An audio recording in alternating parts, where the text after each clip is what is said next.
Class 12 UP board के प्यारे विद्यार्थियों, स्वागत है आप सभी का शिवम लेक्चरर में। इंग्लिश का पेपर है जो 20 फरवरी 2026 के लिए सबसे ज़्यादा महत्वपूर्ण है। मेरे प्यारे बच्चों, पूरा पेपर एकदम अच्छे से आंसर के साथ आपको बताने वाले हैं, तो आप लोग वीडियो को पूरा अंत तक देखिएगा। यह एक वायरल पेपर है, सेम ऐसा ही पेपर आपके बोर्ड एग्जाम 2026 में पूछा जाएगा। समय होता है मेरे प्यारे बच्चों 3 घंटे 15 मिनट का, और पूर्णांक होता है 100 का। यहाँ पर थोड़ा सा निर्देश देख लेते हैं। निर्देश में क्या है? First 15 minute are allotted to the candidates for reading the question paper. 15 minute candidate को पेपर पढ़ने के लिए दिया जाता है। This question paper is divided into 4 sections A B C and D. यह क्वेश्चन पेपर 4 भागों में बटा होता है, ए बी सी और डी में। All questions from all the sections are compulsory. सभी सेक्शन से सभी प्रश्न करने अनिवार्य होते हैं। Marks are indicated against each question. प्रत्येक प्रश्न के आगे उसके अंक निर्धारित होते हैं कि कौन सा प्रश्न कितने अंक का है। तो सभी लोग वीडियो को लाइक करेंगे, चैनल पर नए होंगे चैनल को सब्सक्राइब करेंगे, शेयर करेंगे। चलिए वीडियो को शुरू करते हैं। सबसे पहले section A reading. Question number 1 है, read the following passage carefully and answer the question that follow. Passage को पढ़ करके निम्न प्रश्नों के उत्तर देना रहता है। पैसेज के नीचे 5 प्रश्न होते हैं, 3-3 अंक के। कुल मिलाकर के पैसेज 15 नंबर का पूछा जाता है, और ये पैसेज मेरे प्यारे बच्चों मोस्ट इम्पॉर्टेंट है। तो चलिए इसको पढ़ते हैं, फिर आपको हल करने का ट्रिक बताएंगे। तो be become conscious of our weakness the moment we are placed in some responsible position. जैसे ही हमें किसी जिम्मेदार पद पर रखा जाता है, जैसे ही हमें किसी जिम्मेदार पद पर रखा जाता है, तब हम अपनी कमजोरियों के प्रति सावधान हो जाते हैं। We become conscious of our weakness the moment we are placed in some responsible position. यानी जैसे ही हमें किसी जिम्मेदार पद पर रखा जाता है, तब हम अपनी कमजोरियों के प्रति सावधान हो जाते हैं। We then try to prove equal to the task. तब हम यह सिद्ध करने का प्रयास करते हैं कि हम उस कार्य के योग्य हैं। We then try to prove equal to the task. तब हम यह सिद्ध करने का प्रयास करते हैं कि हम उस कार्य के योग्य हैं। If we are ever tempted to the stray. यदि कभी हम बहकने के लिए प्रेरित होते हैं। If we are ever tempted to the stray, यानी यदि कभी हम बहकने के लिए प्रेरित होते हैं। It is this thought which prevents us from doing so. तो यह विचार हमें ऐसा करने से रोकता है। तो यह विचार हमें ऐसा करने से रोकता है। Does the editor ever care to weigh his words. Does the editor ever care to weigh his words. क्या संपादक कभी अपनी बातों को तौलने की परवाह करता है? क्या संपादक कभी अपनी बातों को तौलने की परवाह करता है? When he launched his fiery denunciation day in and day out against the government। जब वह दिन प्रतिदिन सरकार के खिलाफ तीखी निंदा करता है। यानी क्या संपादक कभी अपनी बातों को तौलने का परवाह करता है जब वह दिन प्रतिदिन सरकार के खिलाफ तीखी निंदा करता है। But let him have a seat in the cabinet. लेकिन जब उसे मंत्रिमंडल में एक स्थान मिल जाता है, जब उसे एक मंत्रिमंडल में पद मिल जाता है। But let him have a seat in the cabinet. लेकिन जब उसे मंत्रिमंडल में एक स्थान मिल जाता है। No one is so thoughtful, so wise, so frightened as he. तो उससे अधिक विचारशील, बुद्धिमान और दूरदर्शी कोई नहीं होता। तो उससे अधिक विचारशील, बुद्धिमान और दूरदर्शी कोई नहीं होता। ठीक है। Or take the case of a young man. आप take the case of a young man. या एक युवा व्यक्ति का उदाहरण ले, या एक युवा व्यक्ति का उदाहरण ले। How reckless and irresponsible he is. वह कितना लापरवाह और गैर जिम्मेदार होता है। Or take the case of a young man. या एक युवा व्यक्ति का उदाहरण लें। How reckless and irresponsible he is. वह कितना लापरवाह और गैर जिम्मेदार होता है। But let him marry and have children, लेकिन उसे विवाह करने दे और बच्चे होने दे। But let him marry and have children, किंतु उसे विवाह करने दे और बच्चे होने दे। The same wild youth is now transferred into a sober and grave house holder, वही लापरवाह युवक अब एक गंभीर और शांत गृहस्थ में बदल जाता है। वही लापरवाह युवक अब एक गंभीर और शांत गृहस्थ में बदल जाता है। इसके बाद मेरे प्यारे बच्चों देखेंगे क्वेश्चन नंबर एक क्या कह रहा है। क्वेश्चन नंबर एक क्या कह रहा है, what does the writer want to convey through the passage, लेखक गद्यांश के माध्यम से क्या कहना चाहते हैं।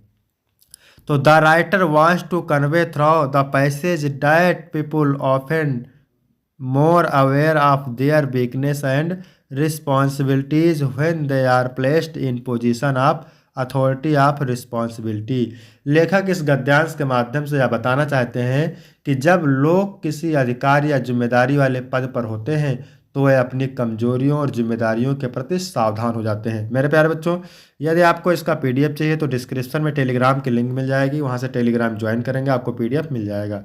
इसके बाद दूसरा प्रश्न है, what is the meaning of the expression to prove equal to the task, यानी to prove equal to the task का मतलब होता है कार्य के योग्य साबित होना।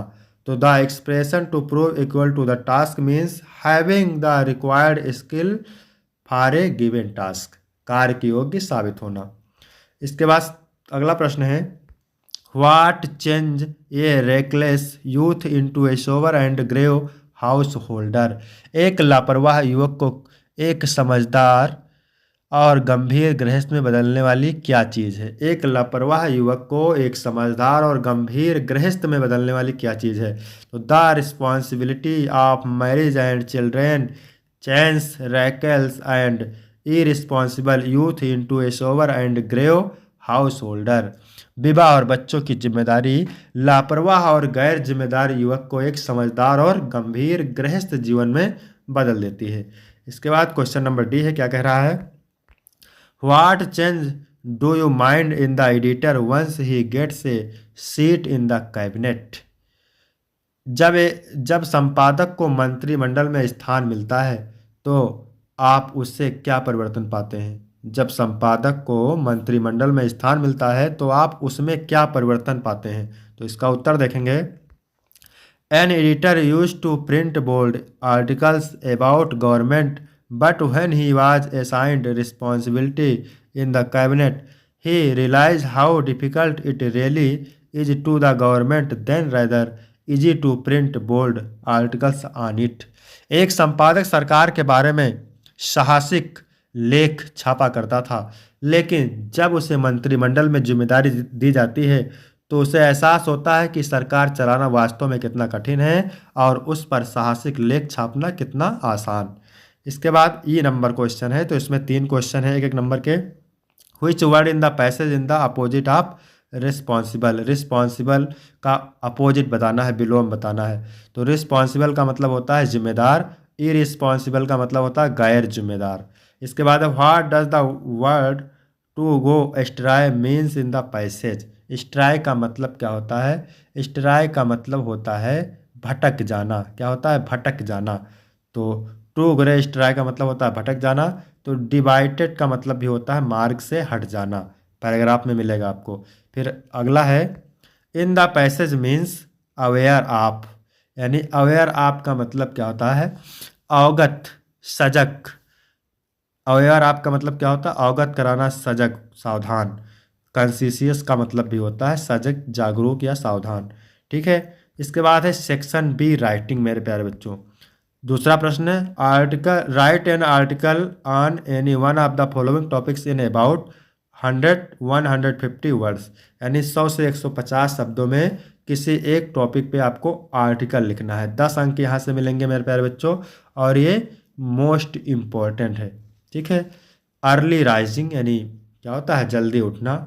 हेल्थ इज़ वेल्थ, स्वास्थ्य ही धन है। यूर प्लान फॉर फ्यूचर, आपके भविष्य की योजना। तो वेरी वेरी मोस्ट इम्पॉर्टेंट है, इसका वीडियो आपको जल्दी मिल जाएगा। इसके बाद मेरे प्यारे बच्चों तीसरा क्वेश्चन है, write a letter to the editor of a newspaper about frequent breakdown of electricity in your locality. अपने क्षेत्र में होने वाली बार बार बिजली की कटौती के बारे में अखबार के संपादक को एक पत्र लिखिए। अथवा ये भी 10 अंक का होता है, मोस्ट इंपॉर्टेंट है। Write a letter to the principal of your college to grant you full fee concession. अपने कॉलेज के प्रिंसिपल को शुल्क माफ़ी के लिए एक पत्र लिखिए। तो ये दोनों मोस्ट इंपॉर्टेंट है, आप कमेंट करेंगे तो इसका भी वीडियो आपको मिल जाएगा। इसके बाद है सेक्शन सी ग्रामर, इसका आपको हम फुल सोल्यूशन देने वाले हैं। क्वेश्चन नंबर 4 है choose the correct option to answer the following question. इसमें 5 प्रश्न होते हैं, 2-2 अंक के, कुल मिलाकर के 10 अंक का पूछा जाता है। तो क्वेश्चन नंबर ए है a foreign who settles in a country is called. यह है वन वर्ड सब्स्टिट्यूशन, वाक्यांश के लिए एक शब्द। A foreign who settle in a country is called, यानी किसी देश में आकर बसने वाले विदेशी को क्या कहा जाता है? तो उसको कहा जाता है इमिग्रेंट। इमिग्रेंट का मतलब होता है प्रवासी, यानी किसी देश में आकर बसने वाले विदेशी को कहा जाता है प्रवासी। ठीक है। इसके बाद बी क्वेश्चन है to die is harness means, यानी सेवा के दौरान मर जाना। तो इसका सही ऑप्शन होगा to die while in service, सेवा के दौरान मर जाना। तीसरा ऑप्शन राइट हो जाएगा। इसके बाद है the सिनोनियम of diligent is. Diligent का मतलब होता है मेहनती, इसका समानार्थी बताना है। तो इसका समानार्थी होगा इंडस्ट्रियस। इंडस्ट्रियस का मतलब होता है मेहनती या परिश्रमी। ठीक है। फिर है cattle are grazing in the field, which word in the sentence is an error. वाक्य में कौन सा शब्द गलत है? देखिए cattles are grazing in the field लिखा हुआ है, तो कैटल्स नहीं होता है, कैटल होता है मेरे प्यारे बच्चों। कैटल का मतलब होता है पशु या मवेशी, तो आपका कैटल सही हो जाएगा। CATTLE, यस नहीं रहेगा, तो पहला ऑप्शन राइट हो जाएगा। इसके बाद ई नंबर क्वेश्चन है the antonym of inevitable is. Inevitable का मतलब क्या होता है? इनविटेबल का मतलब होता है मेरे प्यारे बच्चों,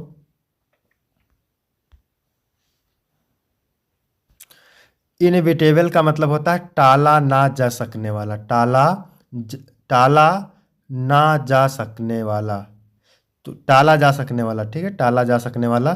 तो इसका मतलब होता है, इसका विलोम हो जाएगा अनिवार्य, एवॉइडेबल। एवॉइडेबल, ठीक है, पहला ऑप्शन करेक्ट हो जाएगा। इसके बाद पांचवा का ए है change any one of the following into indirect speech. Indirect speech में चेंज करना है, 2 अंक का है। ठीक है, एक का चेंज करना है। Rita says I shall do it, तो इसका बनेगा रीता सेज, इन्वर्ट का हटाएंगे, डायरेक्ट लगा देंगे, शी विल डू इट। दूसरा है they said to me why are you not playing, तो they asked me why I was not playing. इसके बाद बी वाला क्वेश्चन है he was ill he went to school, into simple sentence में चेंज करना है, तो हो जाएगा in spite of being ill the went to school. इसके बाद है the sunset the stars came up in the sky, into complex sentence में करना है, तो the stars came up in the sky on sunset. इसके बाद सी नंबर प्रश्न है, ये है ट्रांसफॉर्मेशन से change any one of the following as directed. 2 अंक का ये भी है, एक करना है did you see him yesterday, into passive voice में करना है, तो हो जाएगा was he seen by you yesterday. इसके बाद है दूसरा, इसमें Gandhi ji was one of the greatest leaders of the world, into positive degree में करना है, तो no other leader was as great as Gandhi ji in the world. इसके बाद डी है correct any one of the following sentences, तो ये है सिंटैक्स। ठीक है, सेंटेंस को करेक्ट करना है। Milk is preferable then tea, तो इसको करेंगे milk is preferable to tea, then के जगह टू हो जाएगा, टी वाला सही है। He was received a letter yesterday, तो हो जाएगा he received a letter yesterday. ठीक है। इसके बाद है ई नंबर प्रश्न, ये क्या है?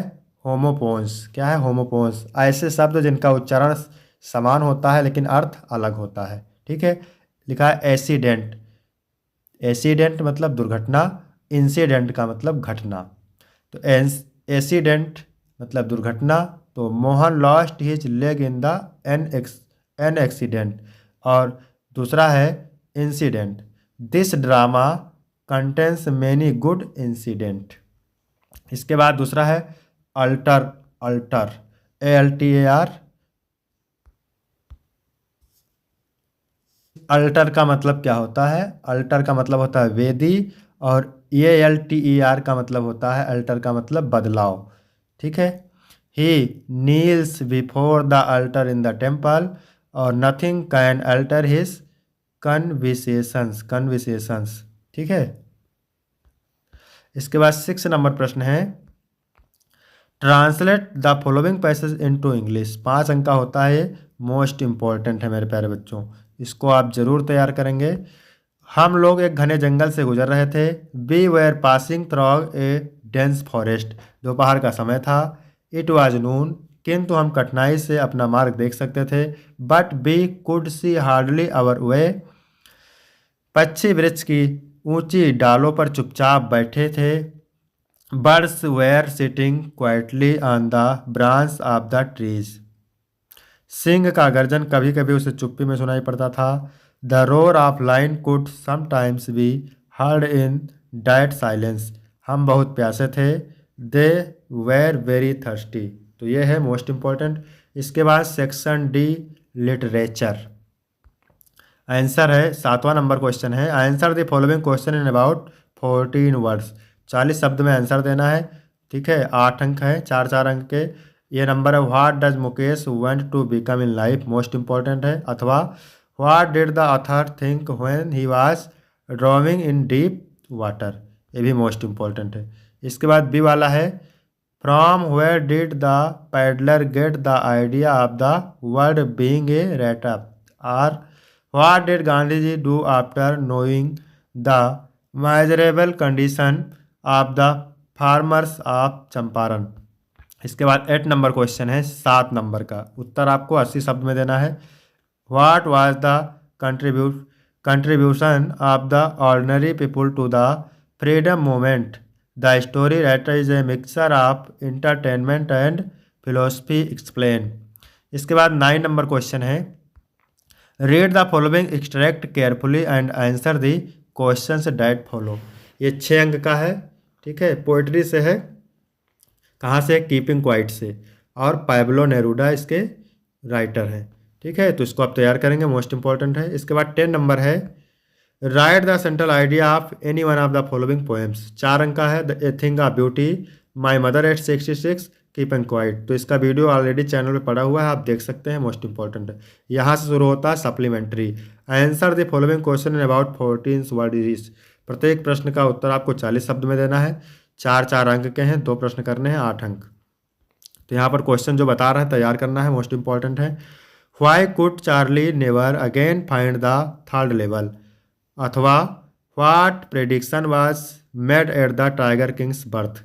दूसरा है, how is Antarctica the perfect place to study environmental change. और why was Sadao went to America. इसके बाद 12 नंबर क्वेश्चन है, answer any one of the following question in about 18 words. 7 number का है ये बी, इसमें से एक करना है आपको। तो यहाँ तक वीडियो कंप्लीट होता है मेरे प्यारे बच्चों। वीडियो कैसा लगा? वीडियो अच्छा लगा हो तो वीडियो को लाइक करेंगे, चैनल को सब्सक्राइब करेंगे। फिर मिलते हैं आपको अगली वीडियो में, तब तक के लिए जय हिंद, जय भारत।